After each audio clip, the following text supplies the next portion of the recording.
Bulan Kitab Suci Nasional tahun 2023 ini, kita diajak untuk mendalami tema tentang Allah sebagai sumber kasih dan keselamatan. Tema ini diinspirasi oleh Nabi Yunus dan Nabi Yoel. Ayat emas BKSN 2023 adalah Allah yang pengasih dan penyayang, panjang sabar, dan berlimpah kasih setia. Selama bulan Kitab Suci kali ini, sambil lebih dalam mengenal siapakah Allah, kita akan berfokus pada kasih Allah. Sebab kasih ini sangat identik dengan Allah sendiri. Karena itu, dalam 4 pertemuan kita akan membahas secara berurutan kasih Allah yang menggerakkan evangelisasi diri, menggerakkan pertobatan, menyelamatkan, dan mempersatukan. Shalom, saya Agustinus. Selamat datang pada channel Touching Heavens. Mohon like dan subscribe untuk membantu channel ini bertumbuh dan firman Tuhan semakin diwartakan. Pada pertemuan ketiga, kita akan membahas tema kasih Allah menyelamatkan. Peristiwa yang dialami bangsa Yehuda pada masa lalu mirip dengan pengalaman kita semua pada masa kini.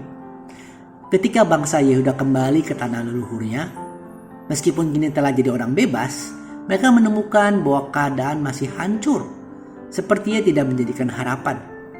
Begitupun ketika orang-orang kembali beraktivitas normal setelah sekian lama terpuruk karena COVID. Tidak sedikit mereka menemukan keadaan yang masih dalam keterpurukan. Untuk umat beriman yang sedang dalam situasi tersebut, Kitab Yoel bab 2 ayat 23-27 meyakinkan bahwa Tuhan tidak tinggal diam. Kata yang dipakai untuk menggambarkan tindakan Allah yang menyelamatkan itu adalah memulihkan. Keselamatan dipahami sebagai pemulihan, dan yang selama ini melakukan itu adalah Tuhan sendiri. Memulihkan dapat berarti mengganti rugi apa yang telah hilang atau rusak selama ini. Karena kasihnya, Ia akan memulihkan keadaan umatnya seperti sebelum mereka dihancurkan, bahkan lebih. Hal-hal yang selama ini dihitung rugi akan diganti dengan berkata yang sepadan. Itulah saat keselamatan, di mana Tuhan sungguh memihak untuk membela dan menyelamatkan umatnya. Mari kita membaca dan belajar dari kitab suci pertemuan kali ini yang diambil dari Yoel bab 2 ayat 23-27. Hai Bani Sion, bersorak-soraklah dan bersukacitalah karena Tuhan Allahmu. Karena telah diberikannya kepadamu hujan pada awal musim dengan adilnya, dan diturunkannya kepadamu hujan pada awal dan hujan pada akhir musim seperti dahulu. Tempat-tempat pengirikan menjadi penuh dengan gandum, dan tempat pemerasan kelimpahan anggur dan minyak. Aku akan memulihkan kepadamu tahun-tahun yang hasilnya dimakan habis oleh belalang pindahan, belalang pelompat, belalang pelahap, dan belalang pengerip. Tentaraku yang besar akan kukirim ke antara kamu. Maka kamu akan makan banyak-banyak dan menjadi kenyang. Dan kamu akan memuji-muji nama Tuhan Allahmu yang telah memperlakukan kamu dengan ajaib.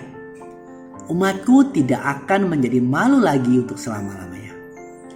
Kamu akan mengetahui bahwa aku ini ada di antara orang Israel, dan bahwa aku ini, Tuhan, adalah Allahmu, dan tidak ada yang lain. Dan umatku tidak akan menjadi malu lagi untuk selama-lamanya. Demikianlah firman Tuhan. Syukur kepada Allah. Teman-teman, nama Yoel artinya Tuhan adalah Allah. Dan Nabi Yoel mendampingi bangsa Israel waktu itu yang sedang menghadapi krisis.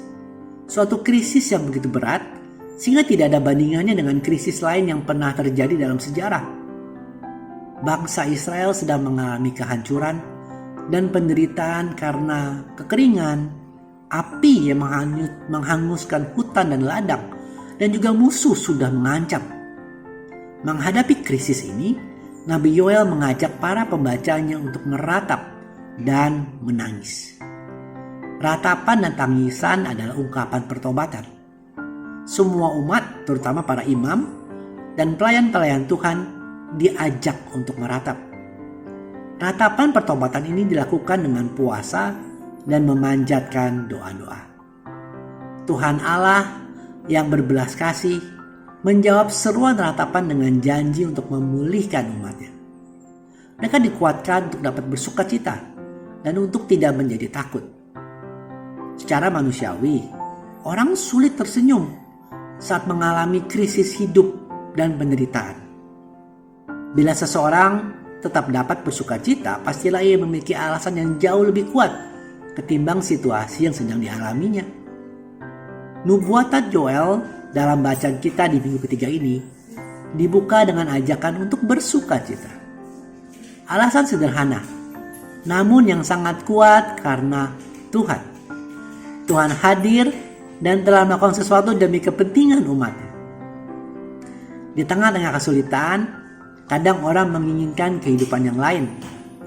Akan tetapi, Nabi Yoel mengajak umatnya untuk bersyukur atas kehidupan yang sudah diperoleh sampai saat ini. Kehidupan saat ini merupakan kelanjutan dari masa lampau di mana Tuhan pernah menyelamatkan. Melihat karya Tuhan di masa lalu, membantu orang masa kini untuk memiliki harapan. Teman-teman, ingatlah bahwa godaan terbesar yang sering membuat umat Allah jatuh ke dalam dosa yang mendatangkan kesengsaraan bagi diri mereka adalah menjadikan berhala atau patung-patung buatan untuk disembah. Berhala zaman kini tidak lagi dalam bentuk patung-patung, teman-teman, tapi bisa berupa dalam rezeki atau kemakmuran. Tetapi hal-hal itu adalah pemberian Tuhan, bukan Tuhan sendiri.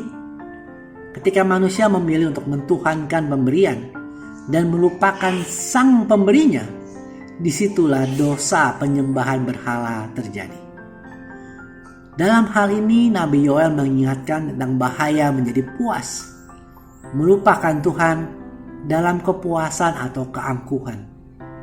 Dengan demikian tujuan Tuhan memulihkan umatnya dengan seperti kesehatan, keamanan, ataupun entah apapun wujudnya.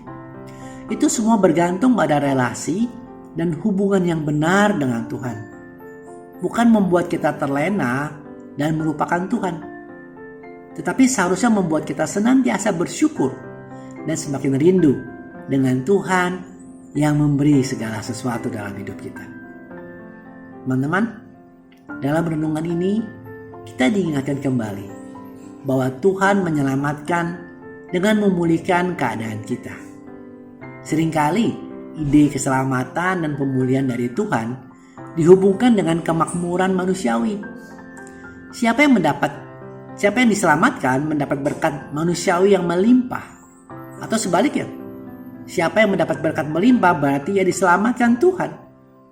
Kitab Yoel mengingatkan bahwa pemulihan yang dilakukan oleh Tuhan itu mempunyai tujuan supaya umat mampu mengenal dirinya secara lebih mendalam. Kemakmuran adalah berkat anugerah Tuhan. Sekali lagi, kemakmuran atau berkat bukan Tuhan. Itu adalah pemberian. Karena itu ingatlah teman-teman, yang mesti disembah dan dicari pertama-tama dan hanyalah Sang pemberi anugerah itu sendiri, bukan pemberiannya. Ingatlah kepada sabda Tuhan Yesus dalam Matius 6 ayat 33 ini. Carilah dahulu kerajaan Allah dan kebenarannya, maka semuanya itu akan ditambahkan kepadamu. Sebagai penutup, mari kita merenungkan bagaimana Anda menyikapi kedudukan, jabatan, kemakmuran, atau harta milik. Sebagai Tuhan yang disembah atau sebagai pemberian untuk kita pakai untuk memuliakan nama Tuhan dan memberkati sesama. Semoga renungan ini bermanfaat bagi Anda dan terima kasih sudah menyaksikan. Sampai bertemu pada video kenal kita Rabu depan.